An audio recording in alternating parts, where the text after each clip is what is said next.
무상급식 중단 사태가 다시 원점으로 돌아갔습니다. 경상남도의 급식 감사 강행에 대해 박종훈 경남교육감이 반발하고 나섰습니다.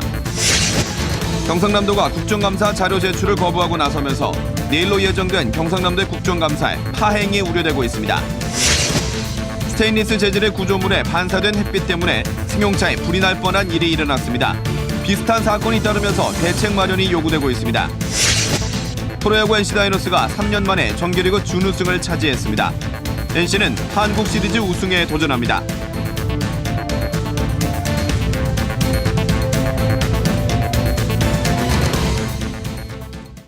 안녕하십니까. 이어서 경남 소식입니다. 해결 조짐을 보였던 무상급식 중단 사태가 다시 원점으로 돌아왔습니다. 박종훈 교육감이 경상남도의 감사 계획에 반발해 급식 예산 지원을 안 받겠다고 선언했고, 경상남도는 예정대로 급식 감사를 하겠다며 대립각을 세우고 있습니다. 박성현 기자가 보도합니다. 박종훈 경남교육감이 앞으로 경남도의 예산 지원은 받지 않고 논의도 하지 않겠다고 밝혔습니다. 도청의 교육청 감사가 가능한지 헌법재판소의 판단도 내려지지 않았고, 도의회가 조사특위를 꾸려 학교 급식에 대해 조사를 하고 있어 중복 감사라는 겁니다. 감사를 수용하니까 협의를 하자고 했지만 그쪽에서는 다시 급식 비리 근절 대책을 내놓아라, 뭘 하라라고 하면서 쭉 지금까지 미뤄왔었고. 경남교육청은 교육청 자체 예산으로 무상급식을 회복하는 방안을 검토하고, 경상남도가 감사 근거로 들고 있는 조례에 대해서는 법적 대응을 하기로 했습니다. 이에 대해 경상남도는 교육감의 말 바꾸기라며 반발하고 있습니다. 조례가 통과돼 감사를 하는 만큼 중복 감사는 아니며 급식 비리를 은폐하기 위해 감사를 회피하려는 것 아니냐며 반박했습니다. 경상남도는 교육청의 입장과 상관없이 예정대로 감사를 하고 영남권 수준의 식품비도 지원한다는 계획. 어떻든 감사는 할 겁니다. 아니, 그거는 뭐 공무원이 공무를 집행하는데 그걸 방해하는 거는 당연한 공무 집행 방해 아닙니까? 급식 감사를 둘러싸고 다시 경상남도와 교육청이 정면 충돌하면서 무상급식이 내년에 다시 재개될지도 장담하기 어렵게 됐습니다. KBS 뉴스 박상현입니다.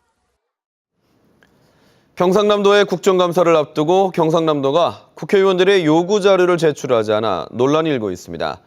경상남도는 관련 법에 따라 자료를 제출하고 있다며 버티고 있어 국정감사 파행이 우려됩니다. 송현준 기자가 보도합니다.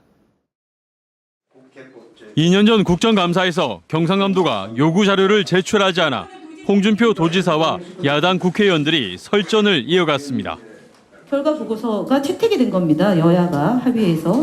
이것도 무시하고 입법조사처에서 나온 판단도 무시하고, 그리고 본인 얘기만 옳다고 얘기하면. 진주 어려운 사무는 지방사무입니다. 네. 지방 고유 사무이기 때문에 국조나 국감의 대상이 되지 않습니다.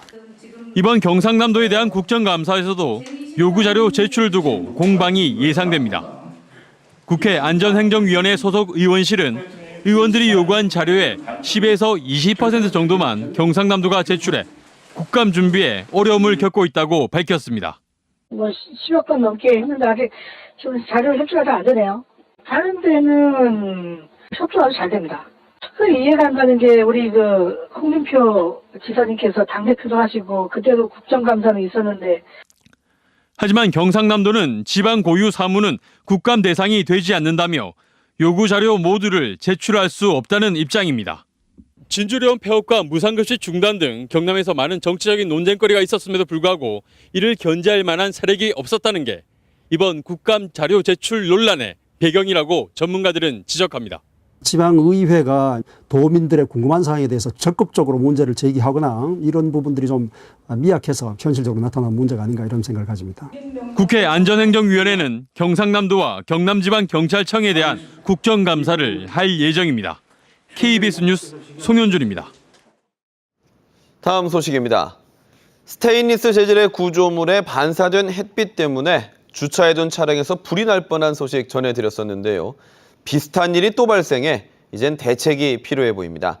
보도에 손원혁 기자입니다. 승용차 뒤쪽 제동등이 녹아내려 구멍이 났습니다. 플라스틱 재질의 범퍼도 열에 녹아내려 연기가 납니다. 경남 창원의 한 시내도로에 주차해둔 승용차에서 일어난 일입니다. 물을 갖다 이제 페트병으로 붓고 다 진화가 된 것 같아가지고 이제 가만히 또 있었어요. 그랬더니 또 연기가 또 나더라고요. 다시 이제 페트병도 갖다 붓고.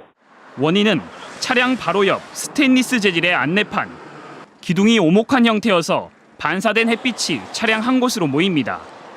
취재진이 촬영을 위해 같은 시간대에 사고 장소에 차를 대봤는데 5분이 채 되지 않아 플라스틱이 이렇게 녹아내리기 시작했습니다. 신문지를 대봤더니 순간 온도가 160도를 넘고 20초 만에 불이 붙습니다. 플라스틱 판도 금세 녹아내릴 만큼 반사빛이 강합니다. 지난 6월에도 같은 장소에 주차했던 화물차에서 불이 날 뻔했습니다. 연기가 난다 하더라고요. 그래가지고 쫓아오보니까 이 시대가 차가 있더라고요. 그래가지고 이게는 주차를 안 하지요. 서울에서 스테인리스 건축 외벽 때문에 일어난 차량 피해가 첫 보고된 이후 비슷한 일이 잇따라 확인되고 있어 대책 마련이 필요해 보입니다. KBS 뉴스 손원혁입니다. 한국항공우주산업카이가 공군사관학교 생도들의 비행 입문 과정에 투입돼 실습 훈련기를 개발했습니다. 앞으로 공군의 모든 훈련 기종이 국산 항공기로 대체되면서 항공기와 훈련 체계의 수출 다변화도 기대되고 있습니다. 보도에 최세진 기자입니다. 창공을 향해 날아오르는 비행 실습 훈련기 KT-100입니다. 최고 속도 시속 363km, 최대 비행 거리는 2020km로 서울에서 일본 전 지역과 중국, 동남아 일부 지역까지 한 번에 갈 수 있습니다.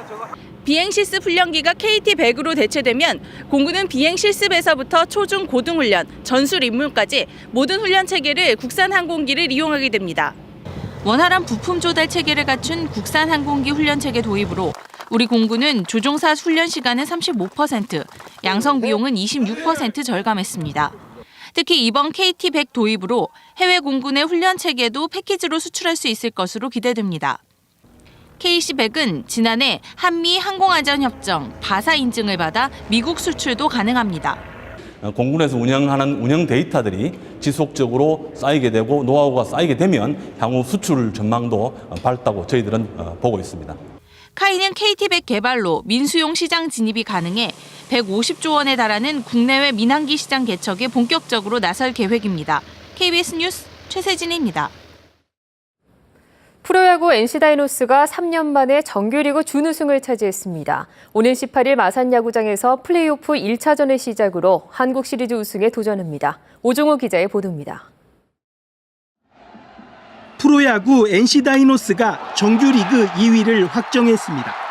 시즌 전 중위권이란 전망이 많았지만 김경문 감독의 믿음의 리더십에 선수들이 똘똘 뭉친 결과입니다. 국내 프로야구 처음으로 9명의 타자가 규정 타석을 채우며 고른 활약을 펼쳤습니다. 열심히 전력 질주하면서 선수들끼리 앞만 보고 달려왔던 것이 여러 가지로 이렇게 좋은 기록으로 이렇게 남게 돼서 그냥 기쁘고.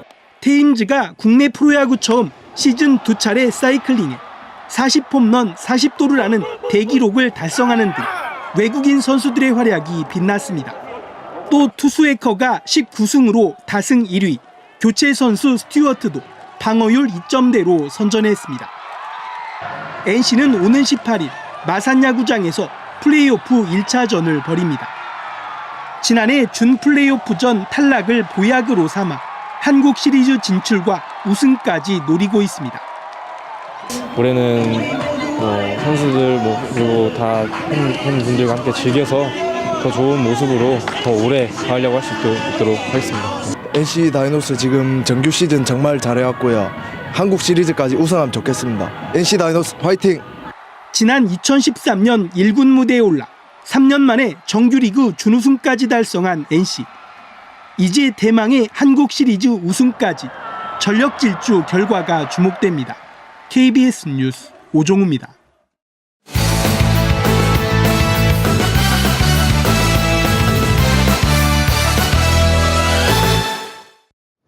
주요 단신입니다. 경남경찰청 광역수사대가 오늘 오전 김해시청 도시개발 관련 부서를 압수수색했습니다. 압수수색에는 광역수사대 수사관 10명이 투입돼 김해적 산업단지 개발과 관련한 서류와 자료를 확보했습니다. 경찰은 산업단지 인허가 과정에서 조직폭력배가 중간에서 공무원에게 뇌물을 주고받은 정황을 포착해 수사를 하고 있는 것으로 전해졌습니다. 창원 중부경찰서는 홍준표 도지사의 명예를 훼손한 혐의로 여영국 경남도의원을 기소 의견으로 검찰에 송치했습니다. 여영국 의원은 지난 4월 경남도의회 본회의장에서 홍 지사의 해외 부동산 보유 의혹을 제기하고 경상남도 통상자문관이 지사의 아들 유학에 도움을 줬다고 말해 홍 지사의 명예를 훼손한 혐의를 받고 있습니다. 이번 수사는 여 의원의 본회의 발언 이후 정장수 도지사 비서실장이 홍 지사가 명예를 훼손당했다며 검찰에 고발하면서 시작됐습니다. 경남교육청이 간이 상수도를 식수로 사용하는 학교에 대해 중금속 전수 조사를 하기로 했습니다. 박종훈 교육감은 오늘 간부회의에서 함안의 모 초등학교에서 비소가 검출된 것과 관련해 먹는 물에 대한 불안 요인은 없어야 한다며 기준치 이하라 하더라도 중금속은 체내에 축적되는 것이기 때문에 전수조사를 통해 실태를 점검하라고 지시했습니다. 또 전수조사를 통해 오염물질이 있으면 해당 자치단체에 강력하게 대책을 요구해 아이들의 건강권을 확보하고 불안을 해소해야 한다고 강조했습니다. 경남의 학계와 산업, 금융계 주요 인사들이 오늘 농협은행 경남영업본부에서 청년 일자리 창출을 위한 청년희망펀드 공익신탁에 가입했습니다. 오늘 행사에는 권순기 경상대 총장과 조용승 한국은행 경남본부장, 김진국 농협 경남본부장 등이 참여했고 청년희망펀드는 청년 실업 해소와 좋은 일자리 제공 등의 재원으로 활용됩니다. 대우조선해양의 전현직 경영진이 부실한 경영 성과를 숨겼다는 의혹에 대해 검찰이 수사를 합니다. 서울중앙지검은 최근 대우조선해양 감사위원회가 전현직 경영진에 대해 업무상 배임 의혹이 있다며 낸 진정서를 특수 3부에 배당했다고 밝혔습니다. 대우조선은 지난 2분기에서 3조 원대의 적자를 내면서 그동안 경영진이 회사의 경영 실적을 축소 은폐해왔다는 의혹이 제기됐습니다. 정부가 어려움에 처해 있는 조선업계 상황을 현장 점검합니다. 거제시는 오는 8일 윤상직 산업통상자원부 장관이 거제 삼성호텔에서 삼성중공업과 대우조선해양 임직원들과 비공개 간담회를 연다고 밝혔습니다. 경남 소식이었습니다.